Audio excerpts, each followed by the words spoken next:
গত বছরের ৫ই আগস্ট আওয়ামী লীগ সরকারের পতনের পর থেকেই ভারতের সঙ্গে বাংলাদেশের সম্পর্ক বেশ উত্তপ্ত। এর প্রভাব পড়েছে দেশের ক্রীড়াঙ্গনেও।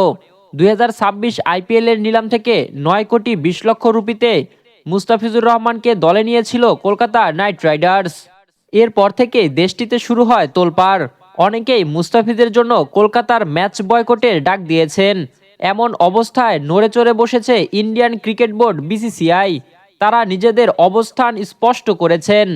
সম্প্রতি এক সাক্ষাৎকারে বিসিসিআই এর এক শীর্ষ কর্মকর্তা জানিয়েছেন, আমরা বুঝি এটি একটি স্পর্শকাতর বিষয়।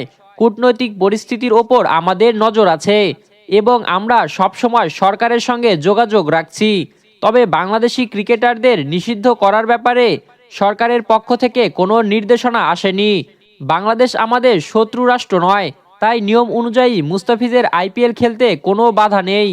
মুস্তাফিজ দল পাওয়ার পর থেকেই সামাজিক যোগাযোগ মাধ্যমে ক্ষোভ প্রকাশ করেছেন ভারতের কিছু ক্রিকেট সমর্থকরা। এমনকি কিছু উগ্র ধর্মীয় নেতাও মুস্তাফিজের আইপিএল খেলাকে ভালো চোখে দেখছেন না। ভারতের উত্তরপ্রদেশের বিজেপির কট্টরপন্থী নেতা সঙ্গীত সোম শাহরুখ খানকে গাদ্দার আখ্যা দিয়েছেন। মুস্তাফিজকে বিমানবন্দরে পা রাখতে না দেওয়ার হুমকি দিয়ে তিনি বলেন, মুস্তাফিজুর রহমানের মতো খেলোয়াড়রা যদি ভারতে খেলতে আসেন তবে বিমানবন্দরের বাইরে পা রাখতে দেওয়া হবে না, এটাই আমার শপথ। শাহরুখ খানের মতো গাদ্দারদের বিষয়টি বুঝে নেওয়া উচিত। এত জল্পনা কল্পনা শেষে মুস্তাফিজের আইপিএল খেলা অনেকটাই এখন নিশ্চিত।